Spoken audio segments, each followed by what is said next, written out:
ನಮಸ್ಕಾರ ಸ್ನೇಹಿತರೆ, ನಮ್ಮ ನಂಬಿಕೆಗೆ ಸ್ವಾಗತ ಸುಸ್ವಾಗತ. ಸ್ನೇಹಿತರೆ, ಅವರು ಮೈತುಂಬ ಬಳಿದುಕೊಂಡಿರೋ ಚಿತೆಯ ಭಸ್ಮ. ಒಂದು ಕೈಯಲ್ಲಿ ಮನುಷ್ಯನ ತಲೆಬುರುಡೆ ಇದ್ರೆ ಮತ್ತೊಂದು ಕೈಯಲ್ಲಿ ಗಾಂಜಾ ತುಂಬಿರೋ ಚಿಲುಮೆ, ಜಿಡ್ಡುಗಟ್ಟಿದ ಜಡೆ, ಕೆಂಪು ಕೆಂಪು ಕಣ್ಣು. ಸದಾ ಸ್ಮಶಾನದಲ್ಲಿ ಕಾಣಸಿಗೋ ಈ ಸಾಧುಗಳನ್ನ ಕೆಲವರು ಭಕ್ತಿಯಿಂದ ಕೈ ಮುಗಿದ್ರೆ ಇನ್ನೂ ಕೆಲವರು ಭಯದಿಂದ ನಲುಗಿ ಹೋಗ್ತಾರೆ. ಅವರೇ ಅಘೋರಿಗಳು. ಈ ಅಘೋರಿಗಳು ಹಲವರ ಕುತೂಹಲಕ್ಕೆ ಕಾರಣವಾಗಿದ್ದಾರೆ. ಹಾಗೆ ನೋಡಿದ್ರೆ ನಾಗಾ ಸಾಧುಗಳು ಮತ್ತು ಅಘೋರಿಗಳು ಬೇರೆ ಬೇರೆ. ಅನೇಕರು ಅಘೋರಿ ಮತ್ತು ನಾಗಾ ಸಾಧು ಒಂದೇ ಅಂದ್ಕೊಂಡಿದ್ದಾರೆ. ಆದರೆ ಈ ಇಬ್ಬರ ಗುರಿ ಒಂದೇ, ಆದರೂ ಆಚರಣೆ ಮತ್ತು ಅನುಸರಣೆ ಬೇರೆ ಬೇರೆ. ಹಾಗಿದ್ರೆ ಯಾರು ಈ ಅಘೋರಿಗಳು? ಇವರಿಗೂ ನಾಗಾ ಸಾಧುಗಳಿಗೂ ಇರೋ ವ್ಯತ್ಯಾಸವಾದ್ರೂ ಏನು? ಅಘೋರಿಗಳ ಜೀವನ ಶೈಲಿ ಮತ್ತು ಅವರ ಆಚರಣೆಗಳು ಏನು ಅಂತ ಇಂದಿನ ವಿಡಿಯೋದಲ್ಲಿ ನೋಡ್ತಾ ಹೋಗೋಣ. ಅದಕ್ಕೂ ಮುನ್ನ ನಮ್ಮ ನಂಬಿಕೆಗೆ ನಿಮ್ಮ ಬೆಂಬಲವಿರಲಿ. ಎಲ್ಲಾ ವಿಧದ ತ್ವಚೆಯ ಸಮಸ್ಯೆಗಳಿಗೆ ಧೀಮಹಿ ಪ್ರಾಡಕ್ಟ್ ರಾಮಬಾಣದಂತೆ ಕೆಲಸ ಮಾಡುತ್ತೆ. ಕೇವಲ 3 ದಿನದಲ್ಲೇ ವ್ಯತ್ಯಾಸ ನೋಡ್ತೀರಾ. ಯಾವುದೇ ಅಡ್ಡ ಪರಿಣಾಮಗಳಿಲ್ಲ. ಕೆಮಿಕಲ್ ರಹಿತವಾದ 16 ನೈಸರ್ಗಿಕ ಪದಾರ್ಥಗಳ ಮಿಶ್ರಣದಿಂದ ತಯಾರಾದ 100% ಆರ್ಗ್ಯಾನಿಕ್ ಧೀಮಹಿ ಪ್ರಾಡಕ್ಟ್. ಹೆಚ್ಚಿನ ಮಾಹಿತಿಗಾಗಿ ಕೆಳಕಂಡ ದೂರವಾಣಿಗೆ ಸಂಪರ್ಕಿಸಿ. ಸ್ನೇಹಿತರೆ, ಅಘೋರಿ ಈ ಪದ ವಾಸ್ತವವಾಗಿ ಸಂಸ್ಕೃತ ಪದ ಅಘೋರ್ನಿಂದ ಬಂದಿದೆ. ಇದರರ್ಥ ನಿರ್ಭೀತಿ. ಅಘೋರಿಗಳನ್ನು ಶಿವನ ಆರಾಧಕರು ಎಂದು ಪರಿಗಣಿಸಲಾಗುತ್ತೆ. ಮುಖ್ಯವಾಗಿ ಕಪಾಲಿಕಾ ಸಂಪ್ರದಾಯದ ಅನುಯಾಯಿಗಳು. ಕಪಾಲ್ ಅಂದ್ರೆ ತಲೆಬುರುಡೆ. ಹೀಗಾಗಿಯೇ ಅವರು ಸದಾ ಮನುಷ್ಯನ ಬುರುಡೆ ಯಾವಾಗಲೂ ಅವರೊಂದಿಗೆ ಇಟ್ಕೊಂಡಿರ್ತಾರೆ. ಅದೇ ಬುರುಡೆಯಲ್ಲೇ ಅವರು ಆಹಾರವನ್ನ ಸೇವಿಸ್ತಾರೆ. ಇದು ಕಪಾಲ್ಧಾರಿ ಶಿವನ ಒಂದು ರೂಪದ ಧಾರಣೆ ಅಂತ ಅವರು ನಂಬುತ್ತಾರೆ. ಇವರು ಉಳಿದ ಸಾಧುಗಳಿಗಿಂತ ಭಿನ್ನ, ಭಯಾನಕ ಮತ್ತು ರಹಸ್ಯಮಯವಾಗಿರ್ತಾರೆ. ಸಾಮಾನ್ಯ ಜನರು ಹೋಗೋಕ್ಕೂ ಭಯ ಪಡುವ ಸ್ಮಶಾನದಲ್ಲಿ ಈ ಅಘೋರಿಗಳು ಸಾಧನೆ ಮಾಡ್ತಾರೆ. ಧಗಧಗ ಅಂತ ಉರಿಯುತ್ತಿರೋ ಹೆಣದ ಮುಂದೆ ಪದ್ಮಾಸನ ಹಾಕಿ ಕಣ್ಮುಚ್ಚಿ ಅಲೌಕಿಕ ಜಗತ್ತಿಗೆ ಜಾರುತ್ತಾರೆ. ಮೃತ್ಯು ಅಂದ್ರೆ ತೃಣ, ಜೀವನ ಅಂದ್ರೆ ಅಸಡ್ಡೆ. ಇದೊಂದು ಪರಮ ಭಾವನೆ, ಪರಶಿವನಾಗುವ ಬಯಕೆ. ಅಘೋರಿಗಳು ಅಂದ್ರೆ ಸಮಾಜದಿಂದ ದೂರವಿರೋ ಒಂದು ವಿಚಿತ್ರವಾದ ಪಂಥ. ಕೊರಳಲ್ಲಿ ಮೂಳೆಗಳ ಹಾರ, ಕೈಯಲ್ಲಿ ಮಾನವನ ಬುರುಡೆ, ಕಣ್ಣಲ್ಲಿ ವಿಚಿತ್ರವಾದ ತೇಜಸ್ಸು. ಸಾಮಾನ್ಯ ಜನರಿಗೆ ಈ ಅಘೋರಿಗಳು ಒಂದು ರೀತಿ ಭೀಭತ್ಸ ಸಾಧುಗಳು. ಅಘೋರ ಅಂದ್ರೆ ಅದೊಂದು ಪಂಥ ಅಂತಾನೆ ಹೇಳಬಹುದು. ಇದು ಕೂಡ ಯೋಗದ ಒಂದು ಭಾಗವೇ ಆಗಿದೆ. ಇದೊಂದು ಆಧ್ಯಾತ್ಮಿಕ ಸಾಧನೆಯ ಪ್ರಕ್ರಿಯೆ. ಅಘೋರ ಅಂದ್ರೆ ಅವರಿಗೆ ಯಾವುದೂ ಕೂಡ ಘೋರವಾಗಿಲ್ಲ, ಘೋರವನ್ನ ಮೀರಿದವರು. ಅವರಿಗೆ ನಾವು ಅಘೋರಿಗಳು ಅಂತ ಕರೀಬಹುದು. ಅಂದ್ರೆ ಬದುಕಿದ್ರೂ ಒಂದೇ, ಸತ್ರು ಒಂದೇ. ಅವರಿಗೆ ಯಾವುದೇ ರೀತಿಯ ಭಾವನೆಗಳು ಇರೋದಿಲ್ಲ ಅಂತಾನೂ ಹೇಳ್ತಾರೆ. ಅವರಿಂದ ಅಂದ, ಅಸಹ್ಯ, ಒಳ್ಳೆಯದ್ದು, ಕೆಟ್ಟದ್ದು, ಮೇಲು, ಕೀಳು, ಸಾವು, ಬದುಕು ಎಲ್ಲವೂ ಒಂದೇ ರೀತಿಯಲ್ಲಿ ಸಮಚಿತ್ತದಲ್ಲಿ ನೋಡಲು ಈ ಅಘೋರಿಗಳು ಬಯಸ್ತಾರೆ. ಶಿವನಂತೆ ಬಾಳಿ ಬದುಕಲು ಯತ್ನಿಸ್ತಾರೆ. ಆ ರೀತಿ ಬಾಳಲು ಈ ಅಘೋರಿ ಅನ್ನೋದು ಒಂದು ವಿಧಾನ. ಇದೊಂದು ಶಿವನನ್ನ ಒಲಿಸಿಕೊಳ್ಳುವ ತಂತ್ರ. ಆದರೆ ಒಂದು ರೀತಿ ಬಹಳ ಒರಟು ತಂತ್ರಜ್ಞಾನ. ಸಾಮಾನ್ಯವಾಗಿ ಅಘೋರಿ ಸಾಧುಗಳು ಏಕಾಂತದಲ್ಲಿ ವಾಸಿಸ್ತಾ ಇರ್ತಾರೆ ಮತ್ತು ಸಾರ್ವಜನಿಕವಾಗಿ ತುಂಬಾ ವಿರಳವಾಗಿ ಕಾಣಿಸ್ಕೊಳ್ತಾರೆ. ಕುಂಭದಂತಹ ಧಾರ್ಮಿಕ ಕಾರ್ಯಕ್ರಮಗಳಲ್ಲಿ ಮಾತ್ರ ಅವರು ಸಾರ್ವಜನಿಕವಾಗಿ ಕಾಣಿಸ್ಕೊಳ್ತಾರೆ. ಇವರು ಸ್ಮಶಾನದಲ್ಲಿ ಅಥವಾ ಜನರು ಹೋಗಲು ಸಾಧ್ಯವೇ ಇಲ್ಲದಂತಹ ಪ್ರದೇಶದಲ್ಲಿ ವಾಸಿಸ್ತಾರೆ. ಅಲ್ಲಿ ಎಲ್ಲರಿಗೂ ಹೋಗಲು ಸಾಧ್ಯವಿಲ್ಲ, ಏಕೆಂದರೆ ಅಂತಹ ಸ್ಥಳ ಈ ಅಘೋರಿಗಳ ಸಾಧನೆಗೆ ಹೆಚ್ಚು ಅನುಕೂಲಕರ. ಈ ಅಘೋರಿಗಳು ಎಲ್ಲವನ್ನೂ ಶಿವನ ರೂಪ ಅಂತ ನಂಬ್ತಾರೆ. ಹೆಣವಾಗಲಿ ಅಥವಾ ಮಲವಾಗಲಿ ಯಾವುದೂ ಇವರಿಗೆ ಅಪವಿತ್ರವಲ್ಲ. ಇವರು ತಮ್ಮ ಮೈಗೆ ಚಿತೆಯ ಭಸ್ಮ ಹಚ್ಕೊಳ್ಳೋದು ಯಾಕಂದ್ರೆ ಇದನ್ನ ಅವರು ಶಿವನ ಪ್ರತೀಕ ಅಂತ ನಂಬ್ತಾರೆ. ಆದರೆ ಇದರ ಹಿಂದೊಂದು ವೈಜ್ಞಾನಿಕ ಕಾರಣವೂ ಇದೆ. ಅದೇನೆಂದ್ರೆ ಈ ಚಿತೆಯ ಭಸ್ಮದಲ್ಲಿ ಅತಿ ಹೆಚ್ಚಿನ ಪ್ರಮಾಣದಲ್ಲಿ ಕ್ಯಾಲ್ಸಿಯಂ, ಫಾಸ್ಫರಸ್ ಸೇರಿದಂತೆ ಅನೇಕ ಖನಿಜಾಂಶಗಳು ಸೇರ್ಕೊಂಡಿರ್ತವೆ. ಇದರಿಂದ ಯಾವುದೇ ಚರ್ಮವ್ಯಾಧಿಗಳು ಅವರ ಹತ್ತಿರ ಸುಳಿಯೋದಿಲ್ಲ. ಅವರು ಪರಮಾತ್ಮ ಮತ್ತು ಮಾತಾ ಕಾಳಿಯ ಆರಾಧಕರಾಗಿರ್ತಾರೆ. ಇವರು ತಲೆಬುರುಡಿಗಳ ಮಾಲೆಯನ್ನ ಹಾಕಿಕೊಂಡಿರ್ತಾರೆ.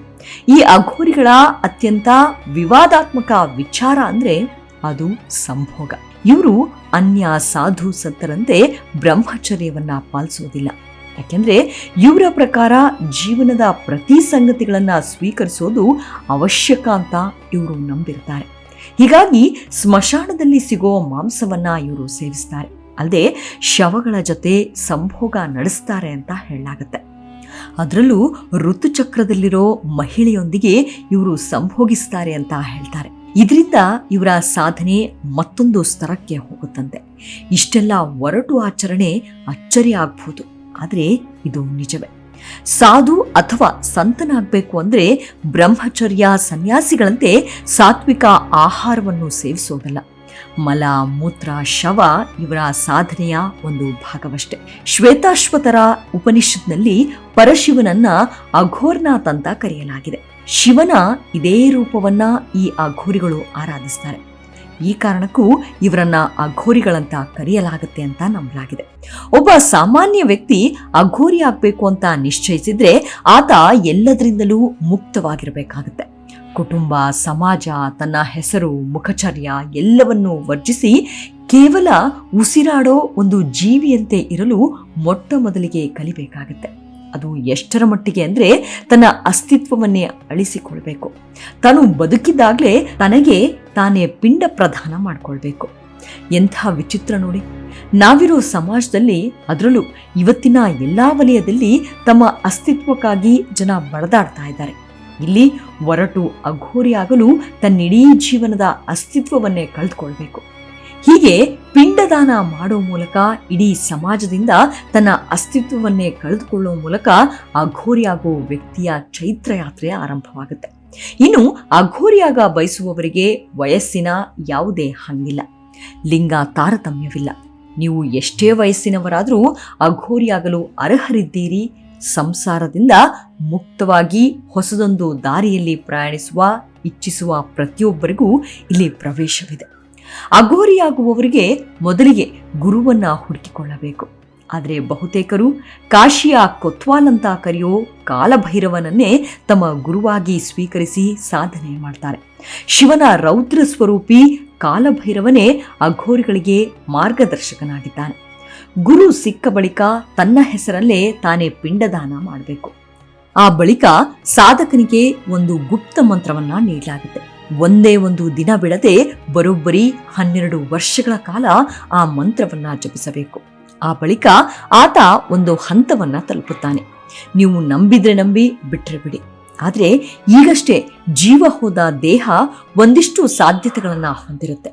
ಈ ಅಘೋರಿಗಳು ಹೇಗೆ ಅಂದ್ರೆ, ದೇಹ ಸುಡುವಾಗ ಅದರಿಂದ ಹೊರಬರುವ ಪ್ರಾಣಶಕ್ತಿಯನ್ನ ಬಳಸೋದಕ್ಕೆ ಪ್ರಯತ್ನ ಮಾಡ್ತಾರೆ. ದೇಹದಿಂದ ಹೊರ ಹೋಗುವ ಆ ಪ್ರಾಣಶಕ್ತಿಯನ್ನ ಬಳಸೋದಕ್ಕೆ ಅಂತಾನೆ ಅನೇಕ ಅಘೋರಿಗಳು ಕಾಶಿಯಲ್ಲಿದ್ದಾರಂತೆ. ಮಣಿಕರ್ಣಿಕಾ ಘಾಟ್, ಹರಿಶ್ಚಂದ್ರ ಘಾಟ್, ಹೀಗೆ ಕಾಶಿಯ ಅನೇಕ ಕಡೆ ಅವರು ನೆಲೆಸಿದ್ದಾರೆ. ಹೆಣ ಸುಡೋದಕ್ಕೆ ತರ್ತಾ ಇದ್ದಂತೆ ಎಷ್ಟು ವಯಸ್ಸಿಗೆ ಸತ್ರು ಅಂತ ಮಾಹಿತಿ ತೆಗೆದುಕೊಳ್ತಾರೆ. ಇದನ್ನ ತಿಳಿದುಕೊಂಡು ಹೆಣವನ್ನ ಸುಡುವಾಗ ಆ ಪ್ರಾಣಶಕ್ತಿಯನ್ನ ಬಳಸಿಕೊಳ್ಳಲು ಪ್ರಯತ್ನಿಸ್ತಾರೆ. ಆದರೆ ಜನರಿಗೆ ಇದು ಅರ್ಥವಾಗದೆ ಬೇರೆ ಬೇರೆ ಹೆಸರು ಕೊಟ್ಟಿದ್ದಾರೆ ಅಂತ ಹೇಳಲಾಗುತ್ತೆ. ಇನ್ನು ಅಘೋರಿಗಳಲ್ಲಿ 3 ಸಾಧನೆಗಳಿವೆ: ಸ್ಮಶಾನ ಸಾಧನ, ಶಿವ ಸಾಧನ ಮತ್ತು ಶವ ಸಾಧನ. ಈ 3 ಸಾಧನೆಗಳನ್ನ ಸ್ಮಶಾನದಲ್ಲೇ ಮಾಡಲಾಗುತ್ತೆ. ಅದರಲ್ಲಿ ಮೊದಲನೆಯದ್ದು ಶವ ಸಾಧನ. ಕಗ್ಗತ್ತಲಲ್ಲಿ ನಡೆಯೋ ಈ ಸಾಧನೆಯಲ್ಲಿ ಶವವನ್ನ ಮಾತನಾಡಿಸೋ ತಂತ್ರ ಮಾಡಲಾಗುತ್ತೆ. ಶವದ ಮೇಲೆ ಕುಳಿತು ಸಾಧಕ ಅದರ ಬಾಯಿಗೆ ಮಾಂಸ ಮತ್ತು ಮದ್ಯವನ್ನ ಬಳಿದು ಮಂತ್ರ ಜಪಿಸ್ತಾನೆ. ಸಾಧನೆಯ ಚರಮ ಸ್ಥಿತಿಯಲ್ಲಿ ಶವ ಮಾತಾಡುತ್ತೆ ಅಂತ ಹೇಳ್ತಾರೆ. ಭಾರತದ ಕಾಮಾಖ್ಯ, ತಾರಾಪೀಠ, ತ್ರಯಂಬಕೇಶ್ವರ್ ಮತ್ತು ಉಜ್ಜಯಿನಿಯಲ್ಲಿ ಇಂತಹ ಸಾಧನೆಗಳು ನಡೆಯುತ್ತವೆ ಅಂತ ಹೇಳ್ತಾರೆ. ಇನ್ನೊಂದು ಸಾಧನೆ ಅಂದ್ರೆ ಅದು ಶಿವ ಸಾಧನೆ.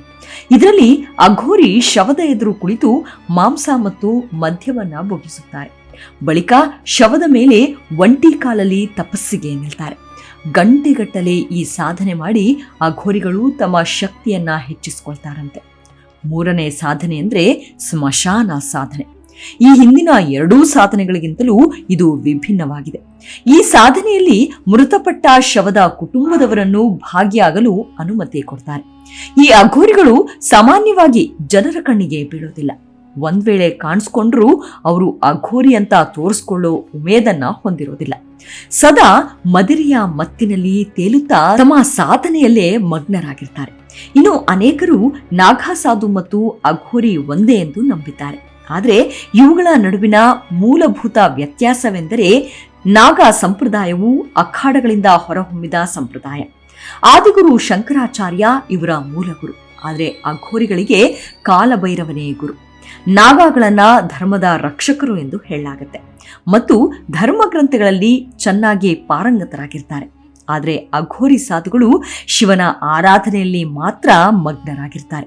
ಅಘೋರಿ ಮತ್ತು ನಾಗಾ ಸಾಧುಗಳ ನಡುವಿನ ಪ್ರಮುಖ ವ್ಯತ್ಯಾಸವೆಂದರೆ ನಾಗಾ ಸಾಧುಗಳು ಬ್ರಹ್ಮಚರ್ಯವನ್ನ ಅನುಸರಿಸ್ತಾರೆ ಮತ್ತು ಅವರು ಜೀವಂತವಾಗಿರುವಾಗ ಅವರ ಕೊನೆಯ ವಿಧಿಗಳನ್ನ ಮಾಡ್ತಾರೆ. ಆದರೆ ಅಘೋರಿಗಳಲ್ಲಿ ಬ್ರಹ್ಮಚರ್ಯವನ್ನ ಅನುಸರಿಸಲು ಯಾವುದೇ ಒತ್ತಾಯವಿಲ್ಲ. ನಾಗಾ ಸಾಧುಗಳು ಭಿಕ್ಷಾಟನೆಯಿಂದ ತಮ್ಮ ಜೀವನವನ್ನ ಸಂಪಾದಿಸ್ತಾರೆ ಮತ್ತು ತಮಗೆ ಸಿಕ್ಕಿದ್ದನ್ನ ತಿಂದು ತೃಪ್ತರಾಗಿರ್ತಾರೆ. ಆದರೆ ಅಘೋರಿಗಳು ಮಾಂಸದಿಂದ ಸತ್ತ ಮನುಷ್ಯನ ತಲೆಬುರುಡೆಯವರೆಗೂ ಯಾವುದನ್ನು ಬೇಕಾದರೂ ತಿನ್ನಲು ಸ್ವತಂತ್ರರಾಗಿರ್ತಾರೆ. ನಾಗಾ ಮತ್ತು ಅಘೋರಿ ಸಾಧುಗಳಿಬ್ಬರು ಶಿವನನ್ನ ಪೂಜಿಸ್ತಾರೆ. ಆದರೆ ಪೂಜಾ ವಿಧಾನಗಳು ವಿಭಿನ್ನವಾಗಿವೆ. ಮನುಷ್ಯರನ್ನು ಮತ್ತು ಧರ್ಮವನ್ನ ರಕ್ಷಿಸುವುದು ನಾಗಾ ಸಾಧುಗಳ ಪರಮ ಕಾರ್ಯವಾಗಿ ಕಾಣಿಸುತ್ತೆ. ಇದಕ್ಕಾಗಿ ಸಾಂಪ್ರದಾಯಿಕ ಆಯುಧಗಳನ್ನ ಬಳಸುವ ದೀಕ್ಷೆಯನ್ನು ಕೂಡ ನೀಡಲಾಗುತ್ತೆ. ಆದರೆ ಅಘೋರಿಗಳು ಶಿವನನ್ನ ಪೂಜಿಸುತ್ತಾರೆ ಮತ್ತು ತಂತ್ರ ಸಾಧನವನ್ನ ಮಾಡುತ್ತಾರೆ.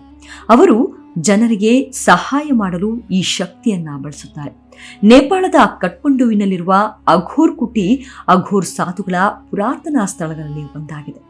ಭಾರತದಲ್ಲಿ ಪಶ್ಚಿಮ ಬಂಗಾಳದ ರಾಂಪುರ್ಹತ್ನಲ್ಲಿರುವ ಸಿದ್ಧಪೀಠ ಕಾಳಿಮಠ ಮತ್ತು ತಾರಾಪೀಠ ದೇವಾಲಯಗಳು ಅಘೋರಿ ಸಾಧುಗಳ ಮುಖ್ಯ ಸ್ಥಾನಗಳೆಂದು ಹೇಳಲಾಗುತ್ತೆ. ಅದೇ ರೀತಿ ದತ್ತಾತ್ರೇಯ ಭಗವಾನ್ ಜನಿಸಿದ ಉತ್ತರ ಪ್ರದೇಶದ ಚಿತ್ರಕೂಟ್. ಅಂತಿಮವಾಗಿ ಮನೆಯನ್ನು ತೊರೆದವರು ಮತ್ತು ಮೋಕ್ಷದ ಹುಡುಕಾಟದಲ್ಲಿ ಅಘೋರಿಯಾದವರು ಈ ಚಿತ್ರಕೂಟಕ್ಕೆ ಬರುತ್ತಾರೆ. ಇನ್ನು ಕೊನೆಯ ಮಾತು ಸ್ನೇಹಿತರೆ, ನಮ್ಮಲ್ಲಿ ತುಂಬಾ ಜನರಿಗೆ ಈ ಅಘೋರಿಗಳು ನಾಗಾ ಸಾಧುಗಳು ಗಾಂಜಾ ಸೇತ್ತಾರೆ, ಮಾಂಸ ತಿಂತಾರೆ ಅಂತ ಮೂಗು ಮುರಿಯೋರು, ಅದಕ್ಕೆ ಇಲ್ಲ ಸಲ್ಲದ ಕಥೆಗಳನ್ನ ಕಟ್ಟೋರು ಇದ್ದಾರೆ.